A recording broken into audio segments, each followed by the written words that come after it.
Welcome to the D.A.R.E podcast. This is a successful mindset podcast, and I am your host, Miranda Brawn. I'm so excited to bring you the latest tips, advice, and wisdom on how to create a successful mindset to manifest your goals in life and create abundance in health, wealth, and love. Tune in every month and then hit the repeat button to become the best version of yourself. It's an absolute pleasure to have you here at the D.A.R.E podcast. Now, this is a podcast which is all about successful mindsets. And you are clearly one of the most successful people in the UK, if I may say so myself. I'm not sure where they're at. Where's the positivity? So I'm always positive, but good. what your views are might not be what someone else's views are. So. But it's all about self-belief, and we will get to that. So what I would love to do is start. So these conversations are also in association with the registered charity that I founded nearly 8 years ago, the Miranda K Diverse Leadership Foundation. And so what I would love to do is start right from the very beginning. What were you like as a child, and what were your career aspirations? What was I like as a child? I don't know, if you ask different people, they all kind of have a different answer. Me, what was I like? I don't know, I'm quiet. I've always been quiet. Mischievous. I don't know about mischievous. Yeah, I've always been quiet, but Yeah. I will speak my mind when I have to speak my mind, and I find myself getting in a little bit of trouble due to speaking my mind. Because I'm an individual. I'll take a lot in, and I won't say a lot. Yeah. But when the time is right for me to voice my opinion, I'll do just that. And Yeah. I find myself getting a little bit of trouble now. Younger, definitely. Yeah. That sounds like a Scorpio trait. Are you a Scorpio? No, I'm a Libra. Oh, right. Well, it's You know? knocking on the Scorpio door, literally. Like I said, I weigh things up. Before I speak, I weigh things up. Yeah. And once I make my mind up, then you get the full raft of it. Otherwise, I'm just quiet, chill out guy. Yeah, I can feel that. I can definitely feel your energy is very relaxed. Every time I've met you, it's always been very chilled. Yeah, that's me. Which is good. It's a good energy. Yeah, that's me. I'm not on a hype thing. I'm just me. Yeah. And I've always tried to be just me. Yeah. And I can't change that. I'm too old to change. Well, it's clearly working. And what did you want to be when you were a child? I know for me, I wanted to be a lawyer. I wanted to be so many things. I wanted to be a bank manager, a lawyer, a journalist. The list goes on. What did you want to be? What I want to be, I always wanted to be a professional footballer. Yeah. Always, yeah. My dad, when he was here, he's no longer with us, but my dad always wanted me to play cricket. Yeah. Yeah, my dad was from Jamaica and always wanted me to play cricket. And obviously his experience when he come to England was totally different to what my experience was growing up. Yeah. So why he wanted me to play cricket? Because he always thought his mindset was, look, coming from the Caribbean, we play cricket in the Caribbean, and we're black, and we play cricket, and we fit in. Trying to play football when I was younger, my dad was of the impression that, no, you can't fit in. It's not a sport for us. You will have to be 3 or 4 times better than your counterpart. And that goes across lots of different... Yeah, 100%. And the craziest thing is for me is that he wasn't wrong. Yeah. I thought it would have been a little bit easier because I grew up with motorculture. And where did you grow up? I was born in Nottingham. Yeah. I was born in Nottingham. And I was in Nottingham to the age of 14 and left when I was the age of 14. So for me, like growing up with kids then, I said it's motorculture. Colour was never a problem. I only found colour being a little bit of a problem when I actually got more and more into football. And then I started to appreciate, this colour thing is really prevalent. My dad was right. Because I always used to say to my dad, Dad, you're talking nonsense.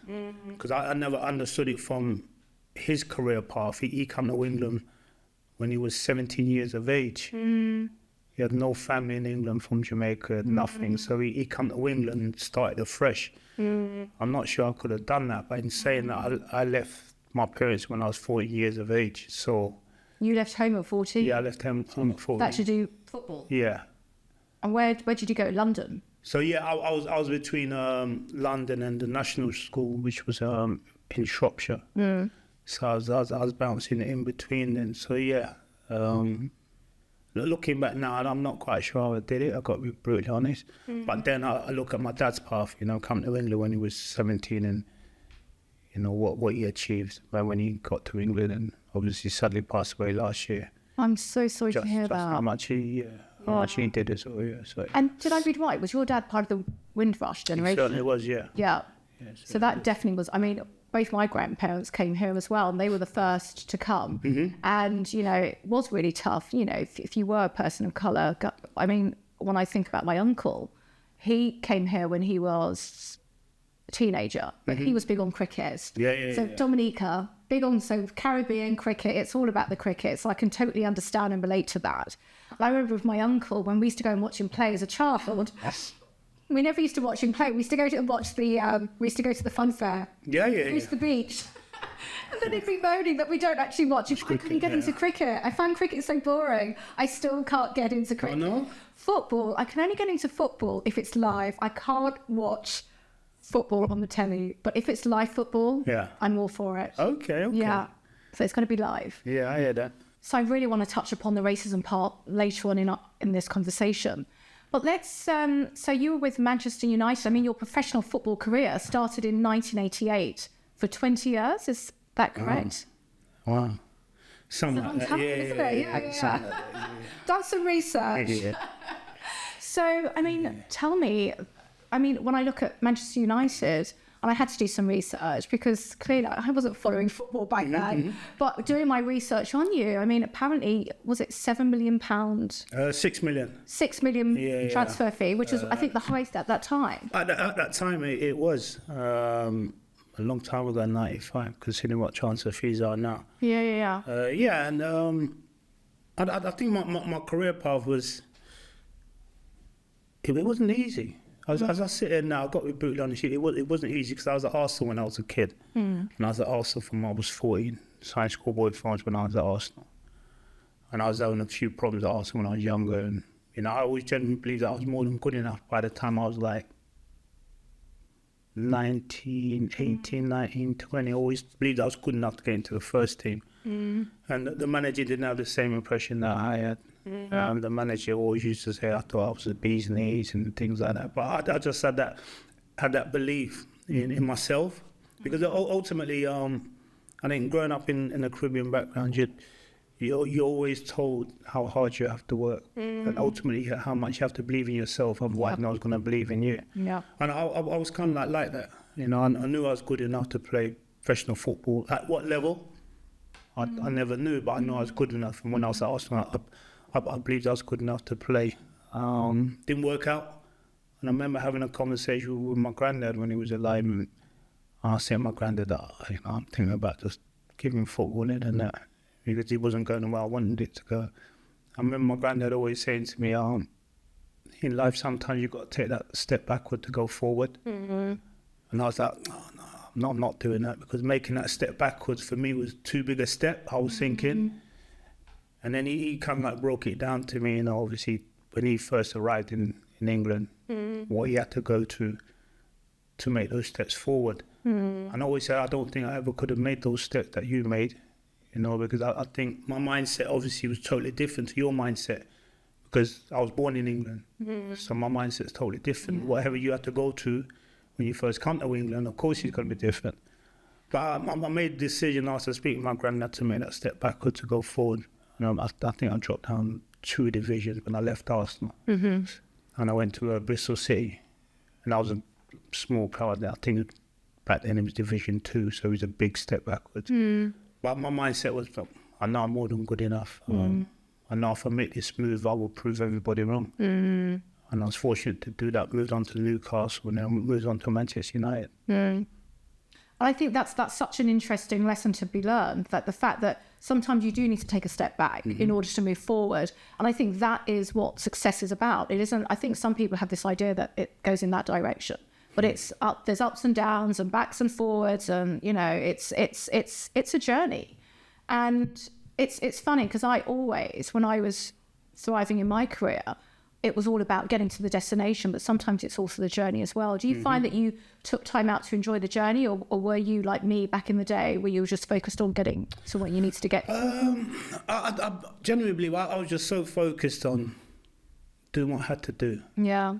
I mean, when you're younger and you get setbacks, and I think you're always concerned about what people are saying or what they've said about you. And then my mindset was always, look, I'm going to show you what I'm going to do. I'll do it. And then there's no nonsense you can tell me anymore because I've actually done it. Yeah. So whatever you say after that doesn't bother me. Yeah. So that was my mindset. And so I'd do something, and then someone would say to me, right, well, move on to the next level. And I'd tell her, I said, well, I don't need to, because I know I can do it. I've proved you wrong. Now I'm going to do what I want to do. And that was my mindset. Yeah. And I always moved the way I wanted to move in the end. Yeah. I never skipped to anyone's tune. Yeah. You know, I didn't brown nose or anything like that. Ditto. I'm doing it the way I want to do it. Yeah. And that's a true leader. That's when you know you are in control of your destiny. So you've clearly left football.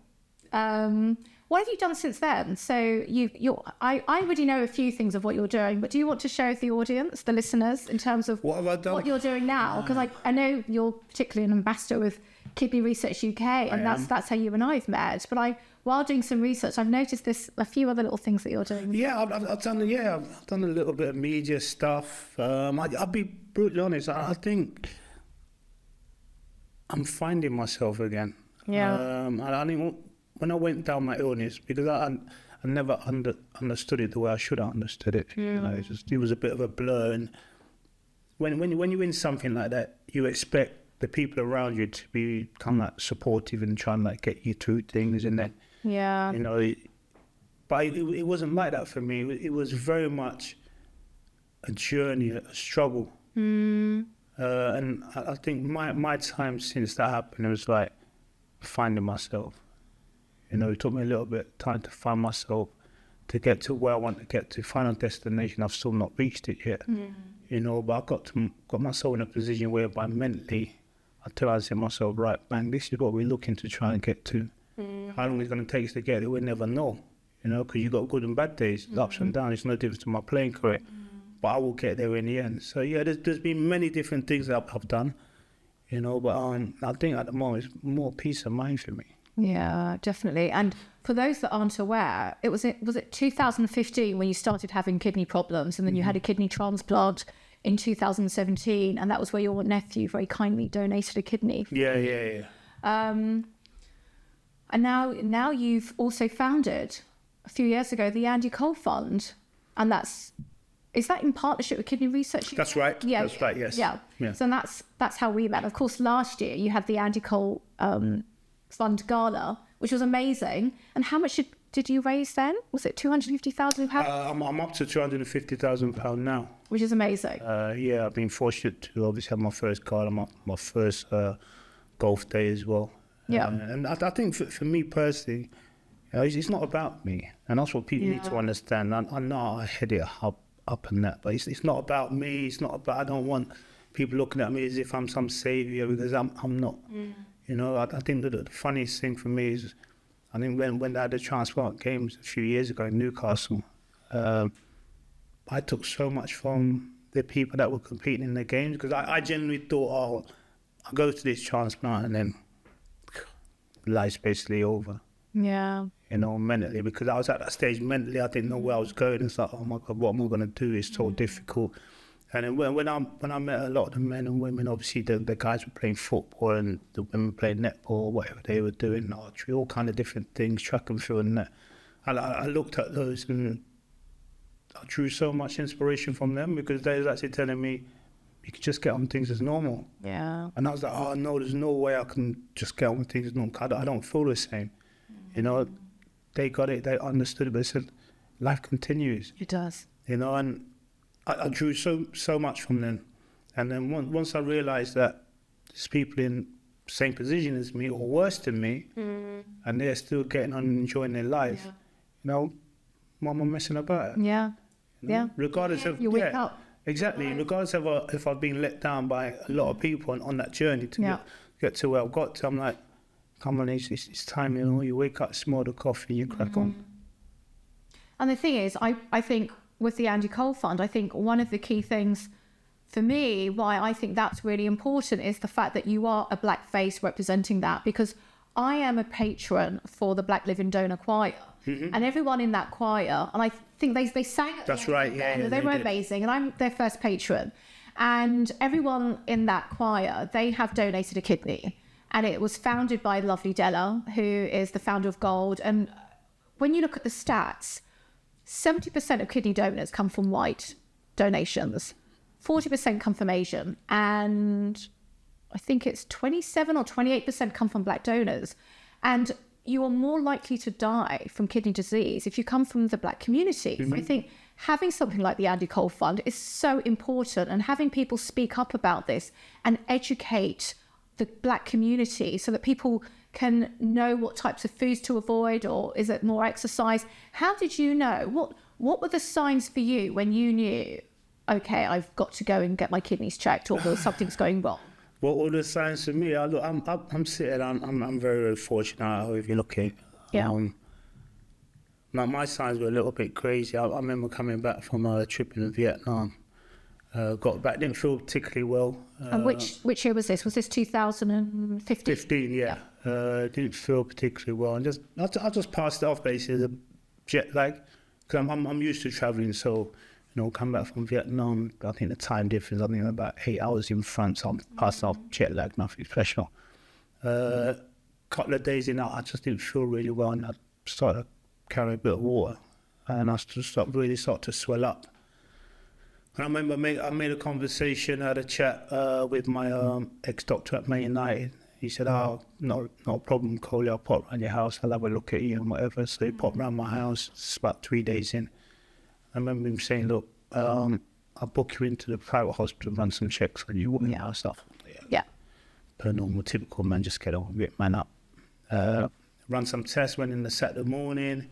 He said, I'll let you know first thing Monday morning what's going on. So I said, yeah, no problem. During that time, I was getting a little bit worse, more and more water retention. I got the call first thing Monday morning. He just said to me, Coley, you need to get yourself into hospital as quick as possible. And I still passed it off as nothing, because I remember that Monday morning, like it was yesterday, and I knew I had something to do. And I was like, don't really need to go to hospital, because I've got something to do. So I'm basically just passing off as if to say, look, can't be bothered, but I'm going to go in.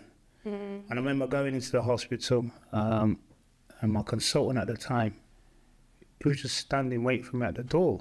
Wow, that's deep. Yeah. That's scary. I mean, so I'm like, why is he waiting for me? He introduced himself. Obviously, you know, he's walking, we just had a conversation. He said, how you feeling? I said, I'm fine, I'm not a problem. Obviously, kind of a little bit of water retention or whatever, so I'm fine. He said, I remember saying to him, I've not got long, so let's do what we've got to do, I've got things to do. And he said, oh yeah, not a problem, Mr. Cole, not a problem. You know, just run a few tests on you, then I'll let you go. So I'm thinking, oh yeah, brilliant. And as I was in there, it's getting longer and longer, the test we could take in the time. And I kept saying to him, look, I haven't got time. I don't have time. I've got things to do, so I want to go. He said, yeah, Mr. Cole, not a problem. But he already knew that.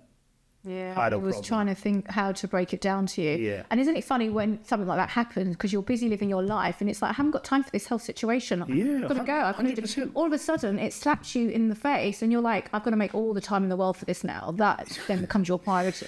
Yeah, I think that definitely then, because what happened after that, I think within, he asked me, have I got any symptoms like itchy skin or hiccups and that? I said, nah, I'm fine. I think within about 10, 15 minutes tops of him asking me that question, I had hiccups. My skin was on fire. It was itching me so much. And that's what he was waiting for. Yeah. And then I remember then it just, all hell broke loose basically. Rushed me upstairs, try and settle me. Couldn't find a vein. When they found a vein, it basically tried to get the needle in. The needle couldn't stay in. It was for that, and it was. They can never find my veins either. Exactly. My go. It was absolute carnage. So yeah, they settled me down, and then he just broke it down to me. Look, he said the only reason you've got to today, which was on Monday, because you've been so fit. They said, where you at now? Your body's actually telling. I said, look, I can't take anymore. So from the day I got back from Vietnam, you know, my body was fighting what I believe was okay. Yeah. So the Monday was my last day. So if I didn't go in on Monday, I don't think we have this conversation. Wow. Yeah. And this is an important lesson for anyone to learn, that if they are getting any of these symptoms, go get it checked out as soon as possible. Yeah, that's so important. It is, and everyone always says that, but I think as men, I know. we don't do stuff. Yeah, and I want to talk about that. Like men and health, it takes a lot for a man to go and get himself checked out, regardless of anything. Yeah. We always say, just man up and get on with it. What's wrong with you? And that is our mentality. Is like, get on with it. But you've got to get it checked. Yeah. Save your life. Yeah, it's easier said than done. I know. Especially if you're busy living your life. It's difficult to think, well, let me go to the doctors. I might have itchy skin.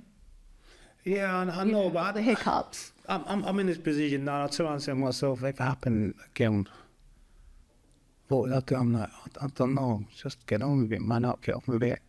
You know, go in the last day or whatever. I did exactly the same thing when I had COVID. It's like, I went to hospital. Oh, so you had COVID as well? Yeah, I haven't caught it yet, touch wood. Yeah, I got it really bad. Now, when I had it, it was like, oh man, I ain't even going to hospital. So my nephew just kept saying to me, come on, unks, man, we got to go. Man. Yeah. Is this the uncle that, the nephew that gave you the... My other nephew. Oh, I see, yeah. I just said to him, no, I'm going home. I went home, and the day after, he had to come and pick me up to take me to the hospital. I was that bad, because you go to hospital, you sit around and you wait. I know, no one likes it. Yeah. It's boring. I'm turning around and saying, well, I might as well start home. Yeah. You know, take a couple of paracetamol and crack on. And that's always been my mentality. Yeah, it's been my mentality when I was playing football, you know. You got, just take a couple of paracetamol, you're good to go, drink some water and crack on. Yeah. And that was always our mentality, you know. Yeah. We were never in the mindset, I've got to take a day off today because I'm not up for it. Don't do that. You just soldier through. Yeah. Yeah. But back then, the mentality was even different to what it is now. You know, now it's talk more about mental health and getting things off your chest.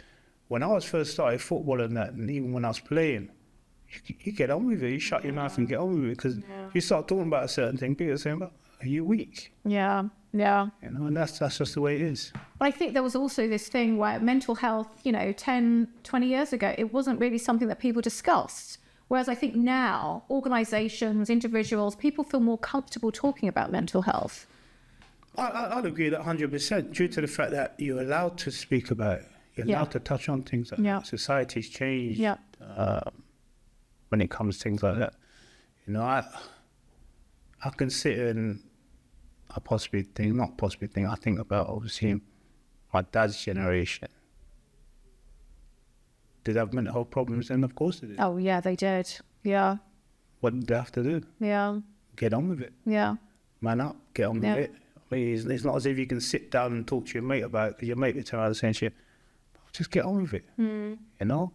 Whereby now, other men will be talking to each other about mental health problems or how they're feeling or whatever. Yeah. 50 years ago. Yeah. Not a chance. That's where it's all changed. And you're allowed now to express your feelings. But I think men are only allowed to express their feelings to a certain stage. You know, because when it comes to men expressing their feelings, people look at, hey, you're a man. But real men don't do things like that. We need to change that narrative. But I hear what you're saying, but I don't think that narrative will ever change.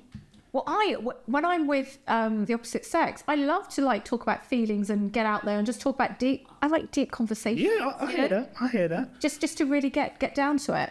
But I think when you look at suicide rates, you're more likely to commit suicide if you're a man than a woman. I think it's because women have their girlfriends that they can talk to, they can vent to, whereas I think men probably don't have that same connection. I'll agree with that, but I think sometimes when you're in a relationship as well, and when you want to get certain things off your chest, and you got your wife or your girlfriend want to get certain things off your chest, you get them off your chest.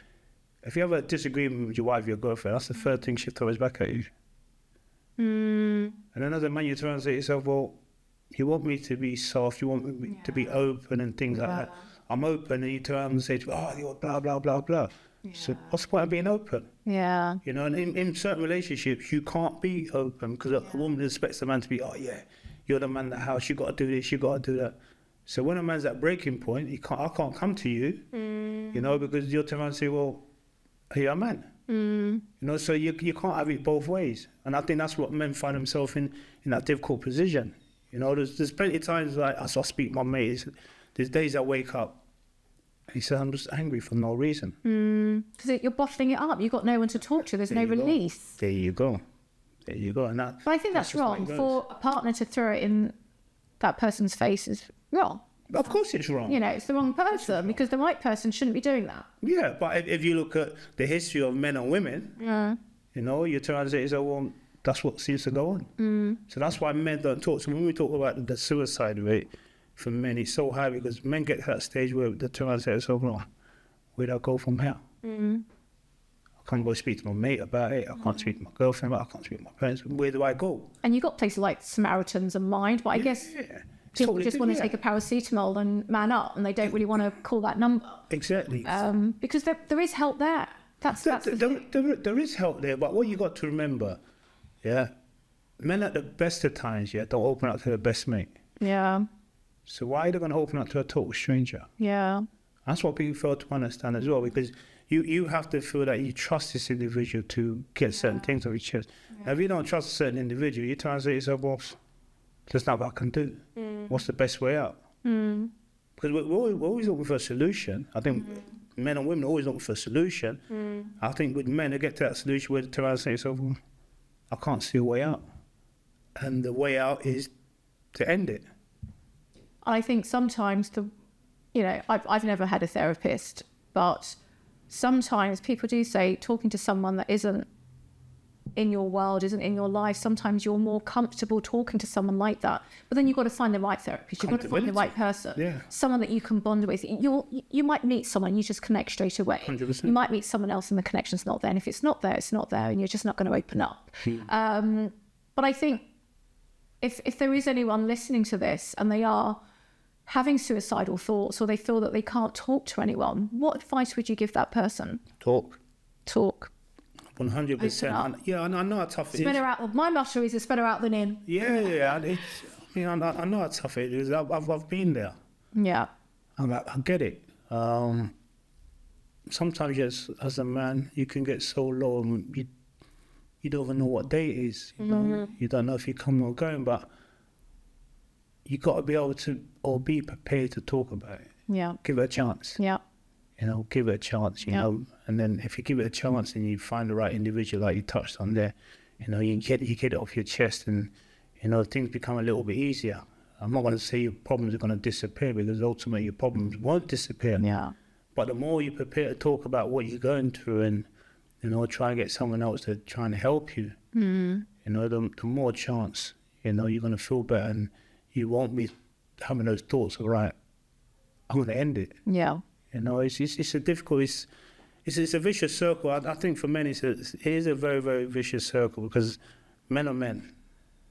And don't forget, ever since we've been born as men, we've been told, you can't show emotions. Get on with it. Be a man. These are the things that get drilled into you. So once you get to a certain age, all of a sudden you can't change from what's been drilled into you for 20 odd years or whatever. Yeah. And then become this open individual and get everything off your chest. Yeah. Because people look at you and say, nah. What kind of man is this?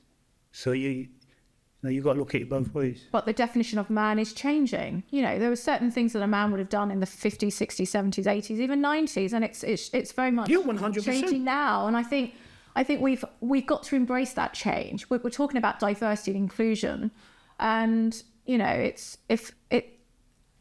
a man shouldn't be penalised for feeling that they want to open up and talk about their feelings. Shouldn't be. I agree with you totally. But they are. They are. And this is where this is where we all need to change that. We need to change that manuscript. But I think men would be very surprised that if they did reach out to someone close to them, whether it's a parent or a friend or even someone within their community that is respected, they'd be very surprised, I'm sure, the fact that they would get the support that they need. I'd be very surprised if someone was on the verge of committing suicide and they went to someone and they opened up and that person was like, I'm sorry, I don't have time for you. Like, man up, take a paracetamol. I'd be very surprised if that was the response. I hear what you're saying, but maybe that's just not my response. And so I like to see the good in people. I know the world doesn't run that way. Exactly. But I think sometimes you've just got to you've got to take a chance. Yeah, you've got to find the right person, because when don't forget, when people say certain things like that, a lot of people are like, he's not going to do it, or just saying it for attention or whatever. Yeah. Not actually know what that individual's been going through or is going through. Yeah. And that's what we fail to understand as well, because as I've realised with illness, you always get given a sign. Yeah. It depends if you take that sign up. Yeah. You know, you don't just fall ill. No. Something always happens first, and then gradually it starts to come on. Yeah. Whatever it is. Yeah. And it's just like in life, you know, one of your mates could try to say something, he might say, oh, that's not him. No, have you got someone in your mind or whatever, let's talk about it, whatever it may be. We always give a sign. Yeah. You know, now it depends how we deal with that sign, how we prepare to take it on. And it depends how close. What was the name of the DJ on the Ellen show? He committed suicide, and I can't remember his name now. And he used to dance, and he used to do all the DJ and all the music. And they showed you a clip of him a few days before he committed suicide. I think it was last year or maybe the year before. And he was very happy, very smiley. Sometimes it's the most happiest, smiley people that are the ones that are on the verge of doing that, and it's a front that they're putting up. Yeah, 100%. Yeah. You know, it's that mask. Yeah. You know, we have a mask for the public. You come out, blah, blah, blah. By the time you get indoors, that individual's a totally different individual. You know, so we just got to try to look at it from both aspects. But I think it's also, for me, if I've got a friend and I know they're going through something, I try to reach out. But sometimes you don't know if they're going through something. That's if right. they're smiley and they're putting on that front. It's you know, it is a tough one. But I think if anything, if there is male or female listening to this and they are having that suicidal thoughts and they are depressed or they have anxiety, speak to someone about it. Speak to someone. There is someone, come and talk to me. Send me an email, a DM, come and talk to me, because it's just a shame for someone to feel like that. And everyone will feel something, maybe not to the degree that they want to kill themselves, but we will all go through ups and downs in life. And that's part of the success journey. To have that successful mindset, it's not always going to be sunshine and roses and positivity. You're going to have those negative days and those negative moments. And it's how resilient you are. It's how strong you put your mindset to make sure that whatever it is in life that you're going through, you know you can get through it. And it's also having the right support around you. Yeah. It's having that right community. And I always say it's the people around you that will help you to have that successful mindset. 100%. So that's so important. But you're also the co-founder of the Phoenix Sport and Media Group. Yep. Do you want to tell us a bit more about that and what made you set that up? There's quite a few of us involved in that. I just think we have gone through a stage as ex-footballers finding out that, you know, there's certain things that have gone on in the background that should never have gone on. Yeah. Like what? As we would put it, financial grooming. As we would put it. And what does that mean? So that means Joe Vlogs on the street. So that means putting your trust into your financial advisors or whatever it may be, and then turn around saying to you they're going to do the best of their so-called capability as advisors, because that's why you sit down and spend so much time with these guys and actually invest your money with these guys, because they said they're going to take it to the next level and whatever it may be. And then you realise that these individuals have not done what they're supposed to have done, so they've not done what's on the tin. You know, so we all set that up for the next generation. Good. You know, the next generation to look at things, not just through one individual, to two individuals. And the craziest thing is, you know, when you're in a profession that I was in, you know, you should never, ever have to have one person looking at another person. Yeah. You know, because that one person you trusted, Yeah. you should be able to deal with that individual, and that individual should be doing the right things by you. Yeah. Unfortunately, we don't live in a world whereby things like that happen. You know, so we like I said, we set that up due to that for the next generation. And fingers crossed, you know, we will be helping a lot of the next generation. No, totally. And for those that aren't aware, the setup is expert advisors to sports and media stars. That's right. Financial education, cybersecurity and IT training, business skills training, and also investor rescue. What is investor rescue? I love the sound of that. I question lots of stuff. So, yeah, I think it's kind of like what you're investing in. Because like I touched on there, it's crazy to know that me playing football at the highest level, what am I supposed to concentrate on? Am I supposed to concentrate on playing football or concentrate on how much money I'm earning and where money's going? Because if you try and concentrate on that, concentrate on your money, you can't do your job in hand. So if you can't do your job in hand, then it all starts to unravel, you know?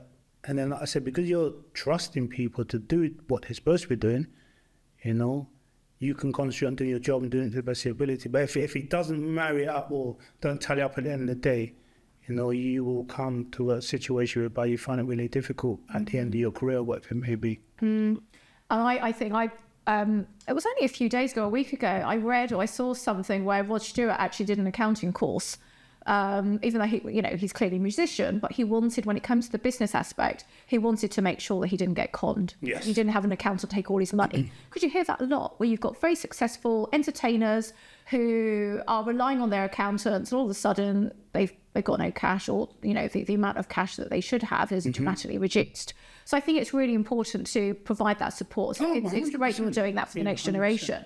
And anyone that is, regardless of whether you're in media or the entertainment or whatever field you're in, I always say you should try and do, even if it's a short course, or read a quick book on law and accounts and finance and business, because these things are things that you need to know within your life, Yeah, I agree with you totally there. But you see, I think what people look at, like professional footballers or sports people, like the silly or the thick, or it's not a case of that, because you can only concentrate on one thing. Now, if you're a professional sportsman or woman, your job is to concentrate on whatever your field is. Yeah. Now, whatever you earn, if I give it to you, because you say you're my financial advisor, I'm entrusting you. Yeah. So I shouldn't have to get someone else to have a look at you to find out what you're doing, because that's why I'll give it to you. Yeah. Now, like I said, unfortunately, people find themselves or get themselves in that position. Sadly, you can't trust many people. There you go. And don't forget, these are supposed to be professionals as well. Yeah. So it's just like me playing football, and then people say, we can't trust him being a professional footballer. The time I say, well, so what is he doing then? I know. So it's a bit of a catch-22. Should be regulations, Definitely. Just basic integrity, but this has got that. So I didn't actually realise it was my brother. When I mentioned that I was having a conversation with you today, he mentioned your song that you had called Outstanding. I love it. I literally listened to it. But it all is about the essence of, being outstanding, having that positive mindset, whether you want to be a doctor, a lawyer, a boxer, whatever it is, you can put your mind to it. And so I loved the actual theme of what that song was about.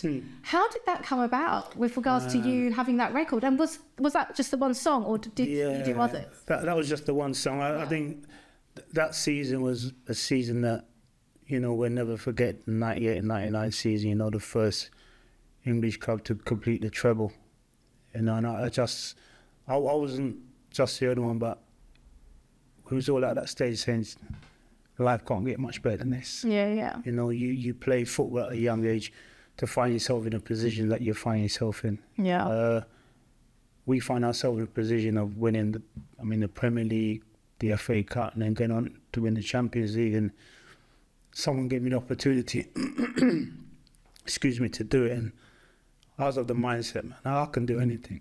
Totally, and that is the success mindset, that you can do anything. If an opportunity comes, say yes. Of course. And I was very much like, I'm like, will I ever find myself in this position again to achieve that on the footballing pitch? And someone asks you to do something, I'm going to turn it down, because I'm on a crest of a wave here. Yeah, totally. I could do anything I want to do. And that's why I ended up doing that. It was just a bit of harmless fun, and we did it, we had a laugh and joke and that. Yeah. I've been retired many years, and everyone keeps reminding me of it. No, they don't really talk about what we did in 98 and 99. They're more talking about us. Be outstanding. Yeah, exactly. I think that's going to be the title of this podcast. Yeah, definitely. How to be outstanding. Yeah. So it's crazy. So you also mentioned in the song how, you know, you fought racism. And I know we touched upon this at the beginning of this conversation. What sort of racism have you faced on the pitch, off the pitch? Like, I mean, you're a black man within the UK. What sort of racism did you face, and how did you handle that? No, like I said, I didn't understand it until I started to get deeper and deeper in the football. Like I said to you at the start, when my dad used to talk about, I said, it's nonsense. I've never experienced it when I was a kid. Yeah. You know, and I said, I moved away, and then he's like, oh, okay. My dad was right then. You know, people's views change, and to look at you and frown upon you as if like you're not supposed to be in certain places, or why you're in certain places and that. So if you went to a restaurant or something, and things like that. And was this in London? Not in London. No. This is like I said, this is when I was younger. Yeah. You know, I remember when I was young, I must have been about 13, 14. I went into a respected football club, and, you know, I remember one of the pros to answer to me, hey, Chalky. And I was like, looked around. I actually literally looked around as if to say, you're not talking to me. I know you're not talking to me. Yeah. I know you're not talking to me. Yeah. And he said it again. I said, nah, this don't work for me, you know. This don't work for me because, you know, we grew up on the essence of, if anyone started mentioning skin colour and things like that, it goes off. I'm saying what my parents' generation was, I hear it, and they did exactly their best for us. But this generation, it don't work like that. Got to speak up. Exactly, and I did just that. And then that club, I didn't bother with them anymore. And like I said, I think that the deeper I went into football, and certain things start to open your eyes. You know, back in those days, being a young footballer, what was questioned was, they don't play when it's cold. Things like that. Yeah, when it's cold, they don't fancy it, and all those kind of things. I was like, okay. So there was always some form of objective they put in front of like young black players. Then, you know, arrogant. They got a chip on their shoulder. It's not confidence. Angry. Yeah, it's not confidence. Aggressive. I mean, it's as your white counterpart at the time, say, hey, he's got a little something about him, man. You know, he's got that little sparkle. Yeah, there's something different about him. He's a little bit arrogant, and that's what we like. Reverse it as a young black player. No, he's got a chip on his shoulder. And you turn around and say to yourself, so what's the difference? You know, you turn around and say, I've got a chip on my shoulder. And your white counterpart, you're talking about, he's got a little bit of edge, he's got that little bit of something about him. Or he's very confident. There you go. It's like, it's funny, some people actually have a problem when you believe in yourself and you're very confident, and then they want to take you down a peg or two, and it's like, well, no, actually, you walk and talk. Yeah. So that's really interesting. Yeah. What about on the pitch? You know, you see racism now. I mean, you've got Kick It Out, which is a charity, and I've got a friend that chairs that, and clearly that's, you know, what they're trying to do is kick out racism, because you can see on the pitch when you're playing. Did you ever have situations when you were out playing in other countries and they would shout racism? Yeah, you'll always get like that. I think in my day when I was playing, you'd always get that. You just have to deal with it. Just be professional and try and ignore it. You have to be. If you look at this generation now, they have more say. You know, they have more say in the opportunity to voice their opinion. I'd love to play now. You know, when I was playing, everyone thought I was a little bit of a tearaway then, because I voiced my opinion, and always, you can't say things like that. You know, who are you to say things? Well, I'm allowed to voice my opinion. I'm giving my opinion. And you're sticking up for yourself. There's nothing wrong with that. So now, because these guys have such a big platform, and they should be more than prepared to say what they want to say. Yeah. Now, when they talk about walk off the pitch, you know, some people agree with it, some people don't. If I decided now, if I'm playing, and someone decided they want to abuse me, if I want to walk off, I'll walk off. No one can't tell me what I can and can't. Yeah. I'm saying I shouldn't be doing my job, and then someone be abusing me doing my job. Hey, what line of work does that work? Yeah. You know, I wouldn't accept it. No. But it's each their own, and it's how it's how vocal you want to be when it comes to things like that. And I think there's more support now as well. So you're not just the Lone Ranger on your own sticking up for yourself. I think more people are more likely to support that. You've also got a son that's a professional footballer. I have, yeah. Is it Barnsley? That's right. FC? Yeah. I did my research. So is he quite vocal with that sort of stuff? Or what's he like? Is he like you or? Yeah, he's very quiet. You know, we are total opposites. Yeah. I think he's got a lot of quietness, yeah, just like myself. But I can see your face lit up there when I mentioned it. Yeah, I've always challenged. I've always challenged society or challenged my culture, whatever it may be. I'm not going to let anyone talk down to me. No, totally not. And push boundaries. You know, that's what a leader does. 100%. You're supposed to push boundaries. 100%. Trailblaze. My son is different. He's different, you know. He's more like kind of like accepting and, I mean, let's talk about it. And I'm like, unfortunately, the way I grew up, there's not too much talking like that. You know, hands start to fly a little bit and then you get things off your chest. But generations have changed, you know, and, you know, I hear where he's coming from, but I always try and put myself in his mindset. I try and say to myself, if someone said that to me, could I accept it? I'm like, yeah, because Jen's, and I tell them, no. Having some empathy and I mean, it depends what the situation is. It depends what's been said. Yeah, well, of course. What context and where and etc. You know, but I still think just how I've been raised is don't take any nonsense. That's right. And you've got to speak up. Yeah, but mechanisms are different. Like my son's mechanism to my mechanism. I look at him, fair play. Yeah. And they'll say, oh, but Dad, I know what you're like. You know, you just lose it. I'll say, yeah, because that was my generation, and I had to lose because I had to tell people it's just the way I felt. Yeah. And if you like me, you like me. If you don't, you don't. I'm not individual. I don't need friends. Yeah. You know, I like my own space. Got your circle. Yeah. Yeah, you're good. So for me, if I get something off my chest, you don't like me, you can call me whatever you want to call me. I'm arrogant. I've been called arrogant all my life. And I tell myself, but you don't come across as arrogant. I'm talking to you today. You don't come across as arrogant at all. Yeah, because I wasn't just having a conversation with someone I've not just met. If I'm in a room with my mates or whatever, and we go out for dinner or whatever, my mates might be able to hold a conversation with some fella that they've just met. And I'll sit there and I won't say anything because I'm looking at the individual. And I always say to myself, okay, what's your end goal? Yeah. I could tell that about you. Me. Yeah, you definitely study people when you first meet them. 100%. And you're sussing them out as to what is it what do you want? Yeah. Yeah. I think it's important to be that way because when you are in a position and people do deem you successful, there's always someone that's going to want something or contact you for something that can benefit them. So it's wise to be on your guard and think, okay, why is this person being nice? Why does this person want to get to know me or want to be my friend? There you go. Is it fake or is it actually a genuine thing? And that's why people look at us, oh, he's arrogant. No, it's not. I mean, he doesn't. It's just being protective. Yeah, he doesn't talk. More. There's nothing wrong with that. As I was always told when I was a kid, I mean, don't talk to strangers. And I live by it. I live by it now. Yeah, I'm 52 and I live by it. Don't talk to strangers. You know? When I was 7 months, the first thing I said was hello. I used to talk to strangers all the time, saying hello. Yeah, and that is me, and that's been me all my life. Oh. You know, and I can't change that. So we are coming to near enough the end-ish, nearly coming to the end of this, but this is all about, we've got different audiences listening to this. You know, we've got from students in the classroom, whether they're at school, university, it goes all the way up to CEOs, board directors in the boardroom, and everyone in the middle and outside of business, and, you know, it's a whole heap of lots of different people.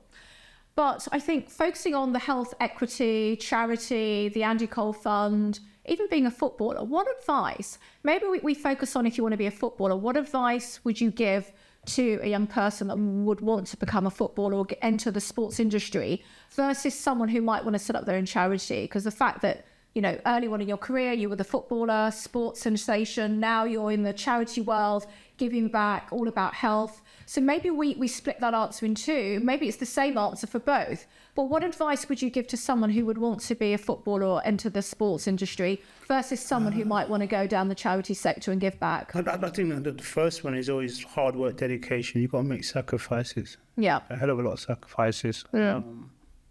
Not everyone's going to get to the level they expect or believe they're going to get to. There's those ups and downs. Yeah. You know, and as one of my mates put it to me not too long ago, you're 1%er. I'm like, what do you mean? He said, how many players out of 100 players, for instance, who want to become elite footballers, possibly 3 out of 100 will be elite players. You turn and say to yourself, wow, some are 1%. Yeah. You know, to become elite level, play in the Premier League, achieve what you achieve, because everyone believes they're going to do it. Yeah. But yet you have to give up so much, you've got to sacrifice so much. So, Yeah. you know, you've got to take the rough with the smooth. Yeah. You've got to take the ups and downs. Yeah. You know, it's not all glitz and glamour. No. I know a lot of people from the outside world think, oh, they're earning all that money and blah. Take the money out of it. Yeah. Yeah. What you have to go through mentally to get to a certain place in your life, you turn to yourself, how many people are prepared to do it? And it's every day. You're getting up early, training, and the diet, the food, and, you know, it's a lot. It's a lifestyle. It's short. And not many people are prepared to live that lifestyle. No, and it's very, very short. It's 20 years. Yeah. You know, you get to... If you're lucky, 20 years. Yeah, you get to 30, 35, possibly 40. And everyone shakes your hand and says, thank you very much, I wish you all the best. You're 40 years of age. Your life is just beginning. When you want to become a professional footballer, there's a lot of sacrifice and dedication. You got to be prepared for rejection. Yeah. You know, if you get rejected at a young age, you're going to just fold. You're going to turn and say to yourself, right, I'm going to knuckle down and prove a few people wrong. Because in life, not just in football, but in life, you're always proving people wrong. We always say, I don't care what someone else says. Of course we do, we're human. Yeah. You know, we always care what someone's got to say. And then once you prove that individual wrong, you turn and say to yourself, don't even bother me anymore, because I've proved to you what I can do. And I always knew I could do it, Yeah. but I've done it, so that's that. Yeah. So you've clearly got a successful mindset. You've achieved so much in your life so far, and you know there's still a lot more that you would like to achieve. I mean, what else would you like to achieve? Since I've got involved with kidney research and started my fund, I think for me, I never understood just how big my platform was. Yeah. And my kids always used to say, "No, Dad, you don't get it." I turn and say, "Well, no, I don't get it because I'm me. Yeah. You know, I've always been me." Yeah. You know, but I think being involved in being able to help so many people, for me, it's just been mind-boggling. Yeah.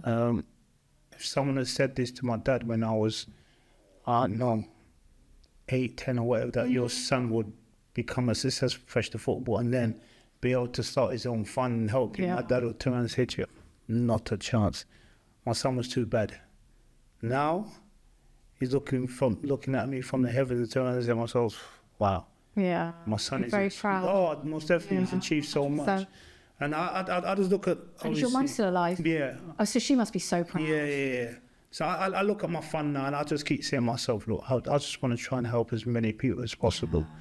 You know, It's a good feeling to be able to give back. yeah, definitely. Yeah. Definitely. Like, especially when I know I can put a smile on so many people's faces and so many people ask me questions regarding my illness, how I deal with it and, you know, how much I've done for them. I've turned around and said, and I'm just trying to help everybody in the same position as I'm in. You're in it, some are worse, some are better, but, you know, if we can all sit together and become a common goal and just try and grow this fund as much as possible and help each other. Definitely. And whatever we can do, you know, with collaboration with the Miranda Brawn Diversity Leadership Foundation, we do some great work with Kidney Research UK. I know Sandra Curry, the CEO, she's amazing.